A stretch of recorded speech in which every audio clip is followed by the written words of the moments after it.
It begins with something so ordinary that most of us hardly notice it anymore. You wake up in the morning, reach for your phone, maybe to check the weather, maybe to glance at the headlines. The screen lights up, and you expect the same familiar digital highway you've traveled for decades.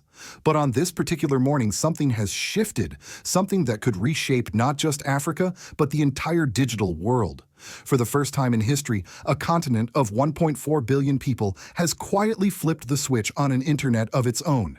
No press release from Silicon Valley, no glossy keynote from Google or Microsoft.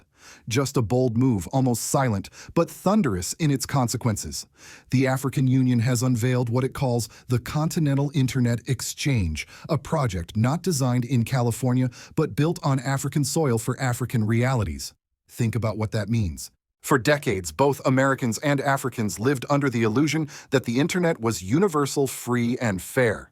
In truth, it has always been a toll road owned by a handful of corporations who decide what you see, how fast you see it, and how much you must pay to be part of the flow. Africa, more than any other region, has carried that burden: slow connections, high costs, and an endless dependence on foreign servers thousands of miles away.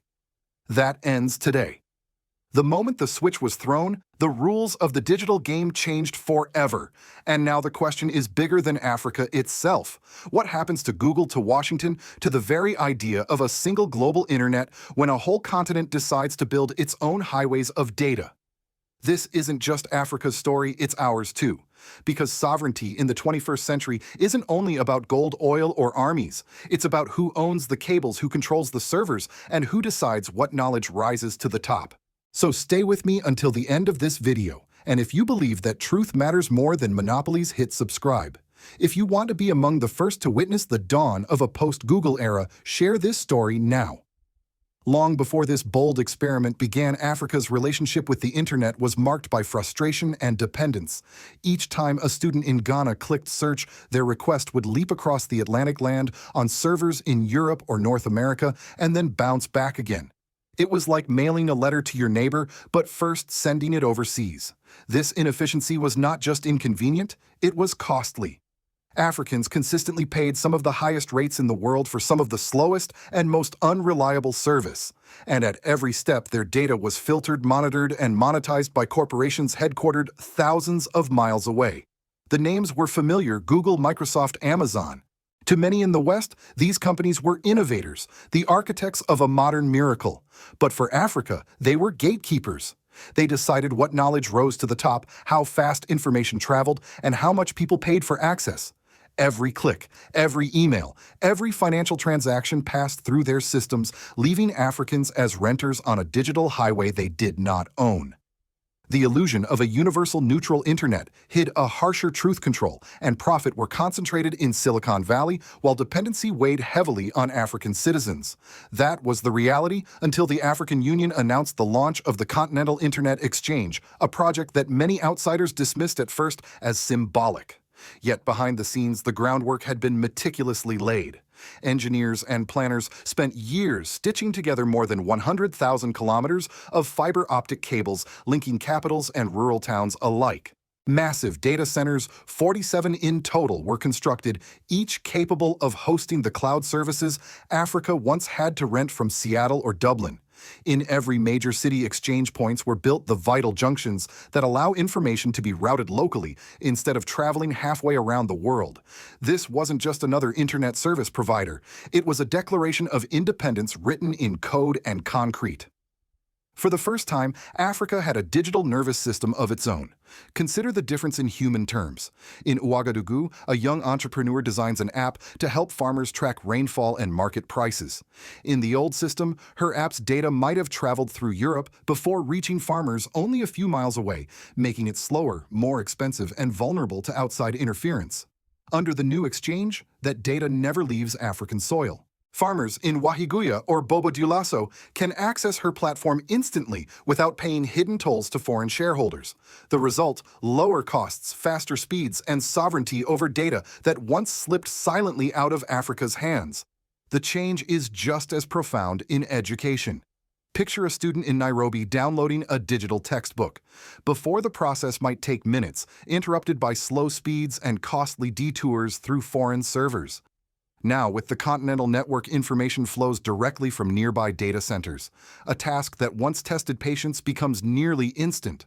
For millions of students across the continent, that speed translates into opportunity. Even in healthcare, the benefits are life-changing. Rural doctors, once forced to share patient records through European hubs, can now exchange data securely within their own countries. This reduces costs, protects privacy, and allows clinics to collaborate in real time. In emergencies, that difference can save lives. But perhaps the most revolutionary change lies in the realm of knowledge itself. For too long, African voices were buried under Western algorithms. A search for Burkina Faso independence might yield more commentary from Paris or Washington than from Ouagadougou. That imbalance distorted history and silenced perspectives. The new African Protocol rewrites the rules. It elevates African universities' digitized oral histories and local languages. When a Malian student looks up the empire of his ancestors, he no longer sees it overshadowed by Napoleon. He finds his own story first. The symbolism is powerful. Africa is no longer borrowing digital roads. It is paving its own. And in doing so, it has turned the internet from a tool of dependency into a foundation for sovereignty. This event, the quiet flipping of a switch, marks one of the most significant turning points of the digital age. The world is only beginning to understand what this means.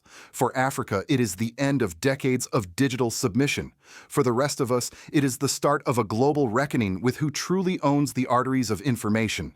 The turning point came with a number that no analyst in Silicon Valley or Brussels had expected. Within just 3 days of launch, more than 200 million Africans had migrated to the new network. This was not a gradual rollout, not a slow adoption curve. It was a stampede. No platform in history, not Facebook, not TikTok, not even WhatsApp, had seen so many users switch so quickly. Overnight, what had been dismissed as an ambitious experiment became a continental migration. The reaction was electric. In Nairobi, university students who once complained about sluggish downloads suddenly streamed lectures without interruption. In Lagos, shopkeepers noticed that transaction fees dropped because payments no longer had to zigzag through Europe. In Ouagadougou, journalists conducted searches in Moor and French, receiving results filtered not by Google's algorithm, but by African knowledge systems. What was once a dream became tangible in the daily lives of ordinary citizens. But while the mood across Africa was one of triumph and relief, the response in Silicon Valley was panic. Inside Google's headquarters in Mountain View, executives reportedly gathered in emergency meetings. Maps of Africa glowed on screens, red dots marking adoption numbers climbing by the second. Their dilemma was unprecedented. In the past, when a competitor rose, whether Yahoo in the early days or TikTok in the present, Google could acquire it, outspend it, or copy its features. But the African protocol was different. It was incompatible by design. Google's search crawlers, its advertising ecosystem, even its vast cloud services simply could not function on this new digital highway without being rebuilt from the ground up. Microsoft and Amazon faced the same shock. For years, their cloud divisions had quietly siphoned billions from African governments, universities, and businesses. Analysts estimated that the continent exported more than $50 billion per year in digital fees to foreign shareholders. Now that stream was evaporating overnight, redirected into African servers, African engineers, African startups. To Wall Street investors, the numbers looked like a catastrophe. To Africans, they looked like justice. Washington, too, was unsettled. U.S. policymakers had long treated control of digital infrastructure as a tool of influence, a form of soft power equal to Hollywood or the dollar. If a government in Africa stepped out of line, access to cloud services or payment platforms could be threatened. But with the Continental Internet Exchange, those levers no longer worked. The fear in Washington was clear. America was losing one of its most subtle yet potent forms of control. Discussions quickly turned to diplomacy and even sanctions under the familiar banner of digital security. Across the Atlantic, in Paris and London, the unease was equally sharp. For more than a century, Europe had shaped African narratives through education systems, media channels, and later digital platforms. Now those narratives were slipping beyond their reach. No longer would a French or British voice automatically rise to the top when an African searched for history, culture, or news.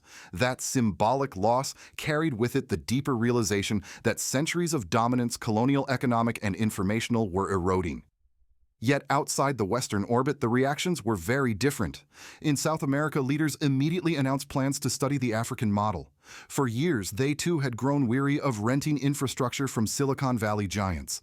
If Africa could build sovereignty through fiber cables and data centers, why couldn't they? In Asia, governments already experimenting with regional systems saw the African achievement as proof that independence on a massive scale was possible. The climax of this story was not just the technical achievement of building an internet, but the emotional revelation that followed. Africans were not clinging to Western platforms out of loyalty. They were trapped by lack of alternatives. The moment they were offered a choice, they walked away en masse. That truth was perhaps the most shocking for the West to confront. It revealed that dependence was never natural, it was imposed. Inside Africa, the celebrations carried the weight of history. Youth movements declared the exchange proof that their continent could innovate and lead, not just follow. Politicians framed it as the digital equivalent of reclaiming gold mines or farmland. And voices like Burkina Faso's president Ibrahim Traoré tied it all together. Sovereignty was not rhetoric, it was infrastructure. By reclaiming control over the internet, Africa was proving that independence was no longer just a slogan. It was code fiber and action. The climax had arrived. Africa had not only built its own internet, it had convinced its people to embrace it instantly. The message was unmistakable. The balance of power in the digital age had begun to shift. The true weight of the Continental Internet Exchange is not measured only in cables and servers, but in the daily lives of ordinary people. For decades, families across Africa bore the heavy cost of digital dependency. In Burkina Faso, a household might spend a painful share of its income just to keep children connected for school. In rural Kenya, a teacher could wait hours for lesson plans to download. In Ghana, a small clinic might pay inflated fees to share patient data with specialists abroad. These everyday frustrations were not accidents. They were the byproduct of a system that forced Africa to rent space on someone else's highway. That burden is now lifting.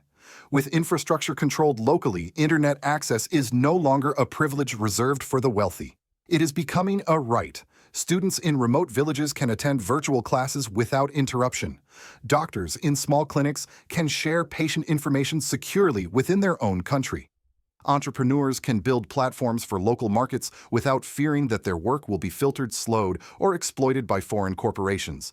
In human terms, the change means dignity, the restoration of a basic confidence that Africa can serve its own people first. The economic consequences are just as profound. By hosting its own servers and managing its own cloud systems, Africa has stopped the steady hemorrhage of wealth.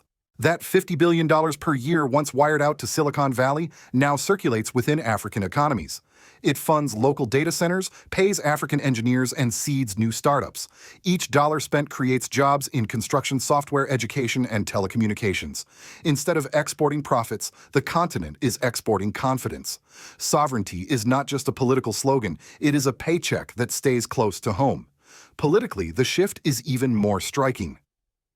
For decades, Africa's reliance on Western internet infrastructure made it vulnerable to digital coercion. Sanctions could cut governments off from essential services. Opposition movements could be throttled by foreign-owned platforms. Critical data banking, medical, even military could be monitored from thousands of miles away. By keeping traffic on African soil, those vulnerabilities shrink. Leaders can now say with evidence that no outside power holds the keys to their digital future. But sovereignty also brings responsibility.